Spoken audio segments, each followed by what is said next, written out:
Kita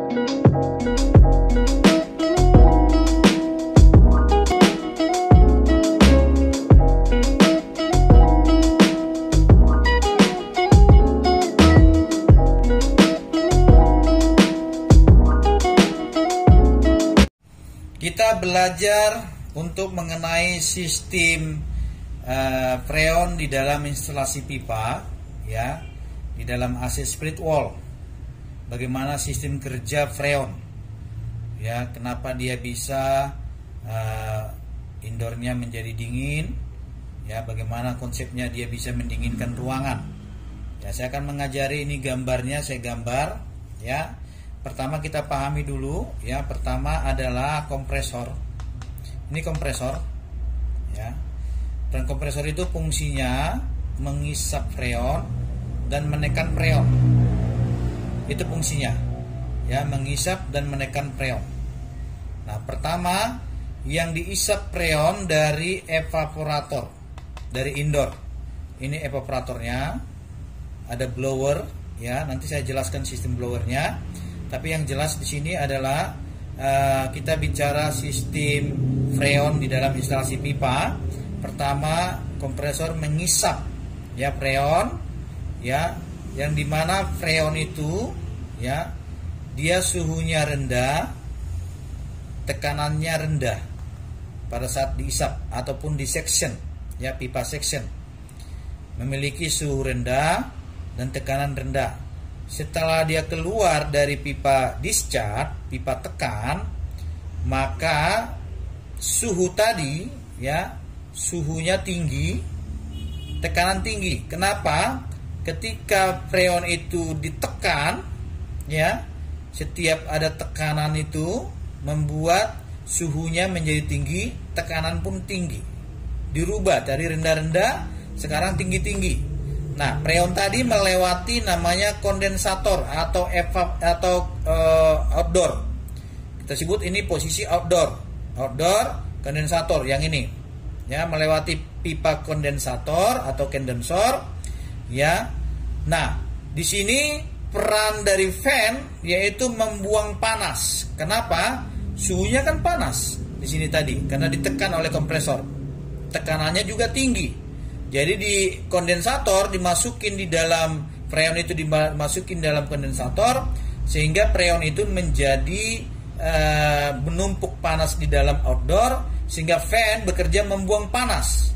Makanya setelah keluar dari kondensator, ya, apa yang terjadi pada gas pada freon yaitu apa? Suhunya jadi rendah karena panasnya dibuang oleh fan.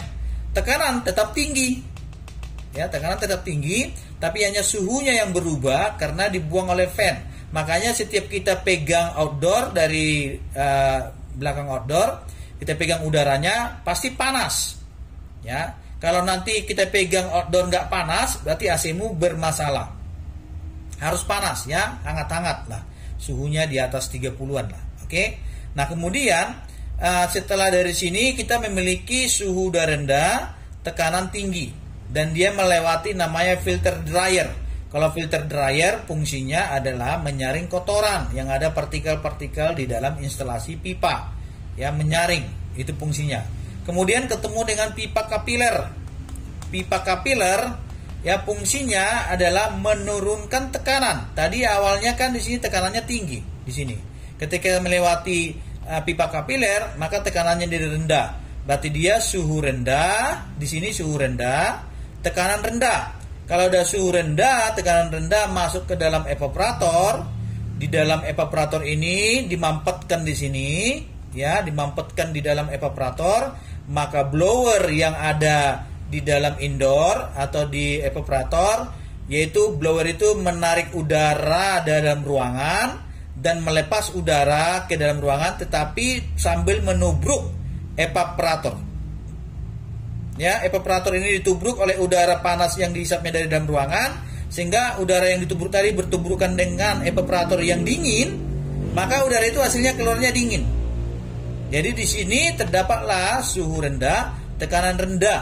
Kalau tekanan rendah dia mampet di sini, dan fan ini, blower ini menarik udara panas dalam ruangan, menekan ke luar lagi masuk dalam ruangan, tapi melewati evaporator, sehingga udara yang panas tadi bertuburkan dengan evaporator yang dingin, maka udara itu menjadi dingin. Ketika bertuburkan panas udara dalam ruangan dengan evaporator, ya, maka panas dengan cairan dingin ataupun kita sebut kayak es batu misalkan, ketemu panas maka es batu mencair, maka cairan itulah yang disebut kondensasi. Makanya kalau di indoor kamu akan melihat nanti bahwa ada kondensasi aliran drain, karena bertuburkan udara panas dalam ruangan bertuburkan dengan evaporator, semua menjadi dingin ruangan, tapi ada tuburukan tadi menghasilkan kondensasi antara panas dan dingin, maka dingin itu mencair dan airnya mengeluar. Air itulah drain, kondensasi dari indoor. Nanti kita lihat di indoornya, ya. Nah, kemudian turun lagi, diisap lagi kompresor. Setelah diisap kompresor, dia ke dalam keadaan rendah-rendah. Nanti ditekan lagi tinggi-tinggi. Begitulah terus menerus sirkulasi tentang freon di dalam pipa AC. Terus menerus sampai terus menerus, sistem itu tidak boleh terganggu.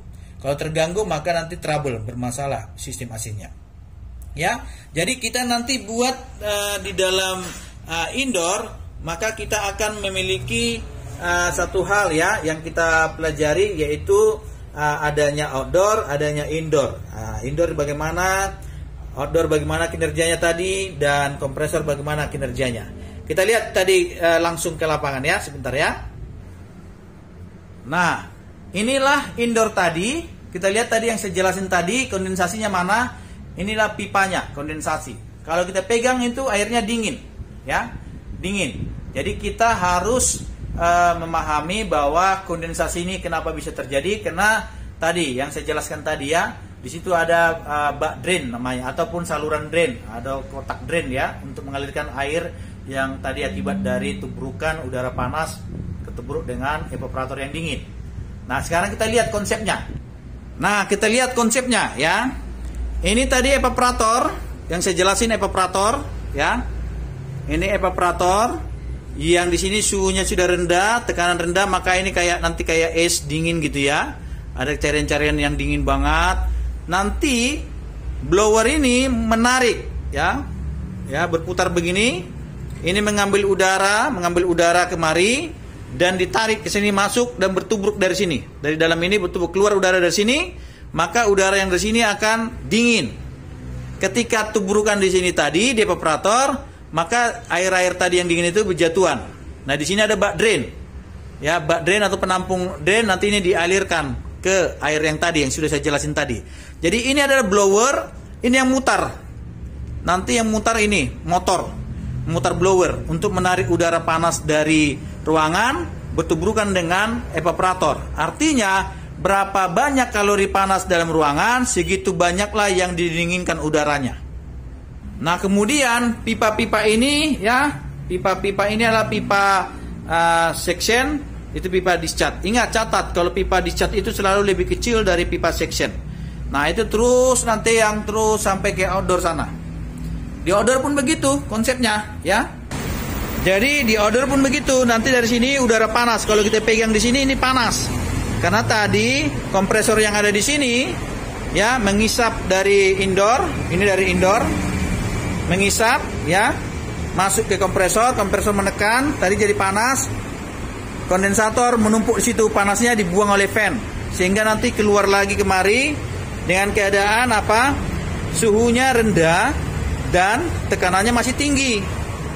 Nanti melewati pipa indoor, ada pipa kapiler, ataupun di sini ada pipa kapiler sebelumnya, ya, sebelum masuk di sini ada pipa kapiler. Nah, itu yang merubah jadi suhunya rendah, tekanan rendah, masuklah ke indoor tadi, sehingga hasilnya jadi dingin.